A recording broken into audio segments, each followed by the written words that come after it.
진짜? 갑자기 집주인이 바뀌었다고요? 계약서를 새로 써야 된다고요? 특약문구를 어떻게 써야 되냐고요? 보증보험은 새로 들지 않아도 되지 않냐고요? 새 집주인이 왠지 신용불량자 같다고요? 당황하지 말고 걱정하지 말고 이 네 가지만 잘 기억하시면 든든해집니다. 영상 끝까지 보시면 이런 경우를 애초에 방지할 수 있는 좋은 특약문구도 같이 제시해 드릴 테니까요. 함께 따라와 보시죠. 집주인이 갑자기 바뀌게 됐다면 우리는 어떻게 해야 될까요? 새로운 집주인이 갑자기 나가라고 하는 것은 아닐까? 특히 전세로 살고 있었다면 만기 때 보증금 제대로 못 돌려받는 것은 아닐까? 걱정도 많이 될 거예요. 그래서 이번 영상에서는 전세나 월세를 살고 있는데 갑자기 집주인이 바뀌었을 경우 이럴 때 우리가 어떻게 대처해야 되는지에 대해 알아보도록 하겠습니다. 이 네 가지만 잘 기억해 두세요.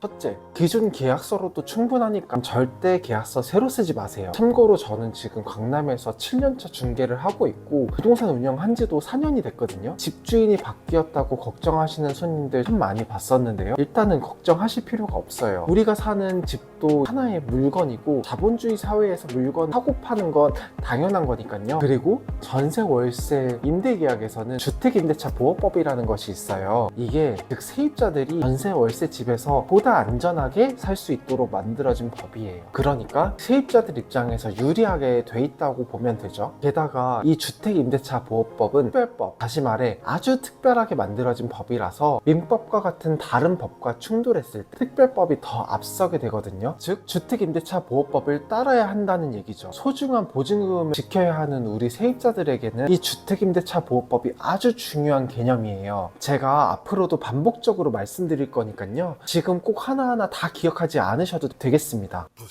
이 주택임대차 보호법 제3조 사항을 보면 계약력을 갖춘 임차주택의 양수인은 임대인의 지위를 승계하는 것으로 본다 라고 딱 명시되어 있어요. 여기서 양수인이란 새 집주인이고 임대인이란 원래 나랑 전세 계약했던 그 집주인이죠. 그러니까 새로운 집주인이 주택을 매수할 때 만기 때 세입자한테 보증금을 돌려줘야 되는 그 의무까지 물려받은 거예요. 만약 그 집 매매가가 2억이었고 세입자 전세 보증금이 1억이었다면 세입자 전세 보증금 1억을 빼고 나머지 1억만 주고 그 집을 매수한 거죠. 어때요? 조금 쉽게 들리시나요? 부동산에 대해서 잘 모르시는 분도 이해하기 쉽도록 최대한 풀어서 설명하려고 하고 있으니까 혹시 어려웠거나 이해 안 가는 부분이 있었다면 댓글로 꼭 말씀 부탁드릴게요.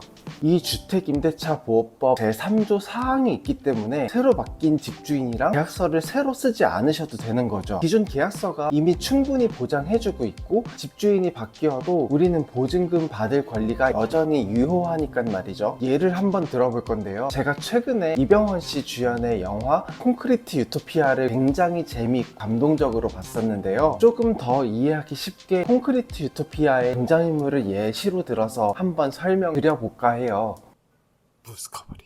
자, 2021년 초에 세입자 박서준이 집주인 김선영 씨와 전세 계약을 맺었어요. 전세 보증금은 1억에 계약 기간은 2021년 1월 1일부터 2023년 1월 1일까지 총 2년으로 계약을 했죠. 서준이는 어디서 들은 게 있어서 이사 들어가는 날 전세 보증금 잔금을 치르고 나서 제일 먼저 그 동네 주민센터에 가서 전입신고를 하고 계약서에 확정일자 도장도 받아놨어요. 그런데 전세 계약 기간 중이며 서준이가 이사 들어가고 1년 후인 2022년 1월 1일에 집주인 김선영 씨가 이병헌 씨한테 그 집을 1억 5천에 팔아버린 거예요. 참고로 아까 주택임대차 보호법 얘기하면서 새로운 집주인은 기존 세입자에게 보증금을 반환할 의무를 안고 주택을 매수한다고 했죠. 우리 집은 내 거 아니고 은행 거다 뭐 이런 말씀을 많이 하시잖아요. 그게 다 이렇게 본인의 신용이 아닌 집을 담보로 은행에서 대출을 받은 것이고 은행에서는 그 담보를 했다는 증거로 집에다가 근저당권이라는 등기 설정을 해두었기 때문에 그렇게 말하는 거예요.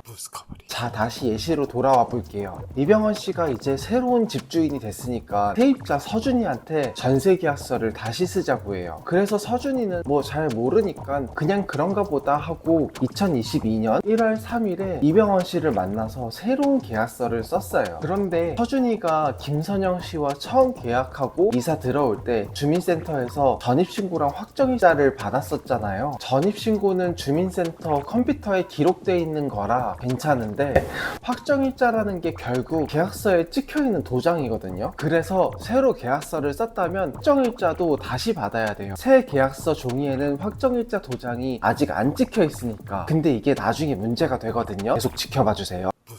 그런데 얼마 안 있다가 이병헌 씨가 운영하던 회사가 망해서 이 집이 갑자기 경매로 넘어가게 됐어요. 이제 법원에서 경매로 이 집을 팔고 그 돈으로 서준이의 보증금을 돌려줘야 되는 거 맞잖아요. 그런데 법원에서 서준이 보증금보다 이병헌이 국민은행에서 대출받은 돈을 먼저 돌려주겠다는 거예요. 이사는 서준이가 2021년에 먼저 들어왔고 이병헌이 대출받은 건 2022년도인데 왜? 서준이가 계약서를 다시 쓰면서 확정일자 도장을 2022년 1월 3일에 다시 받았잖아요. 국민은행이 근저당권을 설정한 건 그보다 이틀 전인 2022년 1월 1일이었고 서준이가 확정일자 도장을 1월 3일에 받았으니까 순위가 밀려나게 된 거예요. 자, 이제 결론입니다. 원래 집이 1억 5천이었는데 경매로 이 집이 1억에 팔렸어요. 서준이가 1억을 받았으면 당연히 좋겠지만 그 앞에서 국민은행이 먼저 5천만 원을 떼어갔으니까 결국 서준이는 원래 전세 보증금 1억에서 5천만 원 떼이고 5천만 원밖에 못 돌려받게 됐어요. 이병헌이랑 계약서만 새로 안 썼어도 1억 원 받을 수 있었는데 말이에요. 여기서 조금 더 정확히 이해하려면 대항력, 우선 변제권, 최우선 변제권과 같은 개념도 알아야 하는데요. 조금 복잡해 보일 수 있으니까 이런 개념들은 다른 영상에서 다시 다뤄보도록 할게요. 그니까 계약서를 새로 쓰는 것은 신중하셔야 돼요. 다시 말씀드리지만 보증금 같은 조건이 바뀌지 않았다면 계약서를 쓰실 필요가 전혀 없습니다.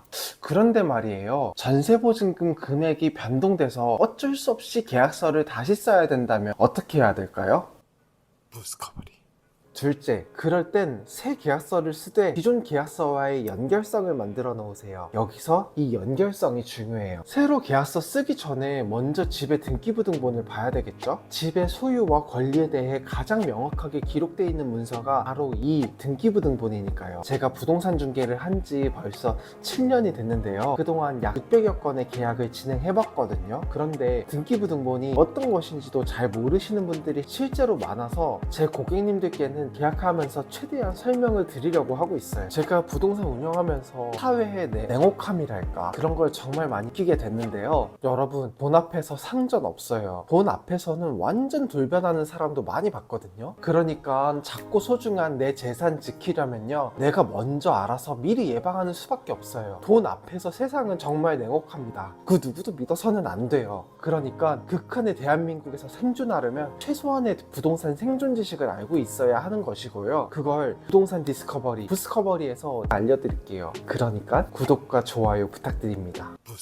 다시 본론으로 돌아와서 갑자기 집주인이 바뀌었고 계약서를 새로 쓰기는 싫은데 새로 바뀐 임대인과 어쩔 수 없이 계약서를 새로 써야 되는 상황을 가정해 볼게요. 전세보증금 올렸을 때의 상황을 아까 서준이와 이병헌 씨 예시에 대입해 볼게요. 2021년 1월 1일에 서준이가 이 집에 이사 왔고 2022년 1월 1일에 이병헌 씨가 이 집을 매수해서 새로운 집주인이 됐어요. 집을 매수할 때 국민은행에서 5천만 원 대출도 받았고요. 그리고 이제 2023년 1월 1일 서준이 전세계약의 만기가 돼서 이병헌 씨가 전세금을 1억에서 1억 2천으로 올리겠다는 거예요. 그럼 이제 서준이는 전세보증금 1억 2천만 원으로 다시 계약서를 쓰면 될까요? 1억 2천만 원으로 계약서를 새로 쓰면 큰일 납니다. 중간에 5천만 원 대출이 있기 때문이에요. 물론 이때 이사 나가는 것이 가장 좋은 방법이겠지만 서준이가 어쩔 수 없이 이 집에 계속 살아야 된다고 가정을 해볼게요.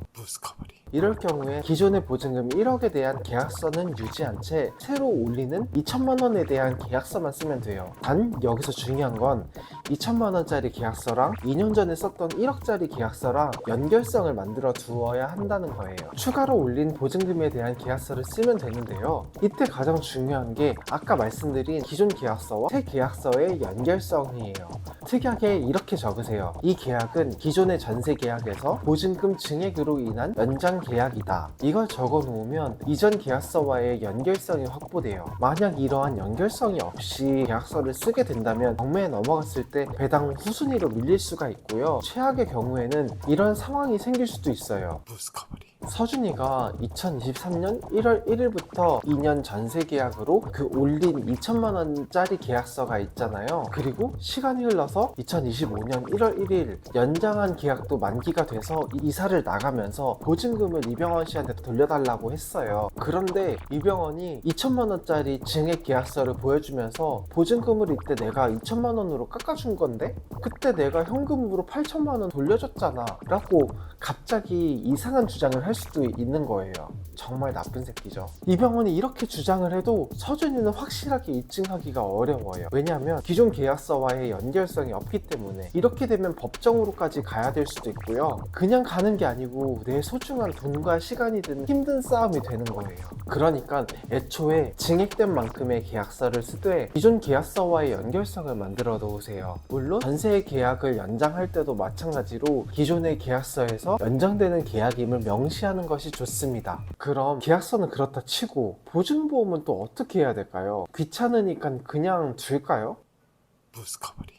아니죠. 보증보험도 꼭 체크해 보셔야 합니다. 최근에 워낙 전세 사기, 깡통전세, 역전세다 난리가 났었잖아요. 그래서 이전에는 그렇지 않았었는데 요즘은 보증보험 가입 또한 필수로 생각하시는 분들이 굉장히 많아졌어요. 집주인이 바뀌면 보증보험도 보증 조건도 변경해야 돼요. 다시 서준이랑 이병헌 씨 얘기를 예로 들어볼게요. 집주인이 바뀌었으니까 서준이가 보증보험을 다시 가입하려고 해요. 서준이가 처음 보증보험 가입했던 은행에 방문해서 새로운 집주인 이병헌 씨의 이름, 주소, 전화번호를 얘기하며 보증보험을 변경하려고 합니다. 그런데 뜻밖에도 은행 창구 직원이 새 집주인과 계약서를 새로 써오라고 하는 거예요. 이때 서준이는 어떻게 해야 될까요? 은행 직원이 말한 대로 계약서를 새로 써와야지만 보증보험이 지속될 수 있을까요? 부스커버리. 정답은 새 계약서를 쓰지 않아도 된다입니다. 이병헌 씨가 집주인으로 바뀐 등기부등본과 이병헌 씨가 이 집을 매수할 때 매매계약서 4본을 갖고 가면 보증보험 변경 신고가 가능해요. 여기서 잠깐, 은행 직원이라고 모든 경우의 수를 다 아는 것은 아니에요. 여러분이 직장 생활을 할 때 회사의 모든 상황을 다 아는 것은 아니잖아요. 대출이나 보증보험과 같이 시시때때로 바뀌는 것들에 대해서는 은행 직원이라고 하더라도 100% 정확히 모를 때도 있습니다. 그렇기 때문에 반드시 크로스 체크하는 습관이 필요합니다.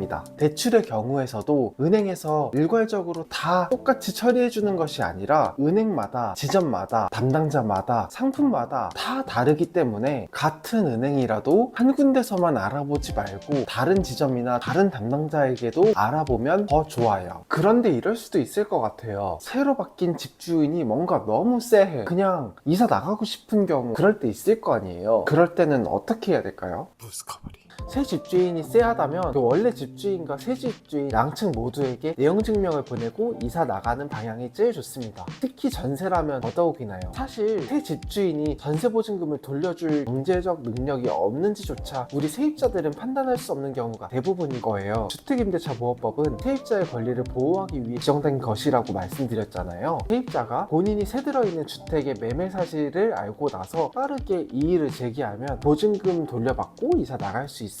다시 말해서 새 집주인 이병헌 씨와의 임대 계약을 지속하지 않고 원래 집주인이었던 김선영 씨를 압박해서 보증금을 받을 수 있는 것이죠. 이러기 위해서는 원래 집주인과 새 집주인 모두에게 나는 이 승계를 거부하겠다는 의사를 표시해야 하고요. 그 의사 표시는 내용 증명을 통해서 명확하게 하시는 것이 가장 확실해요. 즉 집주인이 바뀌었다는 사실을 알게 되고 한 달 이내에 원래 집주인, 새 집주인 모두에게 내용 증명 한 통씩 보내서 나는 이 임대차 계약 승계를 거부하겠다는 의사를 확실하게 전달하면 되는 겁니다. 그런데 지금까지 말한 모든 불안한 상황을 애초에, 그러니까 사전에 방지할 수 있는 방법은 정말 없는 걸까요?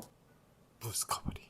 애초에 계약할 때 특약 문구를 제대로 적어 놓으면 이러한 상황을 방지할 수 있어요. 그래서 계약서의 특약 문구가 정말 중요한데요. 앞으로도 제가 중요한 특약 문구들을 계속해서 말씀드릴 거니까 다른 영상들도 꼭 함께 시청해 주시면 정말 감사하겠습니다.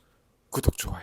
임대 기간 중 집주인이 바뀌어서 위험한 상황에 빠질 것을 대비한 특약 문구입니다. 이 특약 문구는 캡처하셔서 이미지로 보관하고 계셔도 좋을 것 같아요. 계약 기간 중 본 임차 목적물의 매매 계약을 체결하는 경우에는 임대인은 사전에 임차인에게 고지하여야 한다. 다만 임대 계약 양수인, 새로운 임대인이 보증사고 이력, 신용불량 등으로 전세보증보험 가입 유지가 어려워 임대차 승계가 불가능할 경우 임차인은 계약을 해지할 수 있으며 임대차 계약 당시에 임대인에게 보증금 반환을 청구할 수가 있다. 이렇게 특약 문구를 넣어 놓으면 원래 집주인이 집을 매매하기 전에 미리 세입자한테 양해를 구해야 해요. 또 원래 집주인이 매매를 하는 과정에서 새 집주인이 못 믿어올 때 압박할 수 있는 장치가 확실하게 마련되어 있는 것인 만큼 집주인도 집을 매도할 때 매수자의 신원에 대해서 한 번이라도 더 신경을 쓰게 하는 효과가 생기게 되죠. 부스커버리. 오늘은 전세나 월세 살고 있을 때 갑자기 집주인이 바뀌었을 경우 내 보증금을 지키기 위한 4가지 체크사항에 대해 알아봤습니다. 부동산 디스커버리, 부스커버리에서는 극한의 대한민국에서 살아남기 위한 최소한의 부동산 생존 지식을 쉽게 정리해 알려드리려고 하고 있어요. 오늘의 정보가 도움이 되셨을까요? 도움이 되셨다면 구독과 좋아요 부탁드리고요. 혹시 더 궁금한 점이 있으시다면 댓글을 남겨주세요. 다음 영상에서도 극한의 대한민국에서 살아남을 수 있는 부동산 생존 지식 갖고 오겠습니다. 시청해주셔서 정말 감사합니다.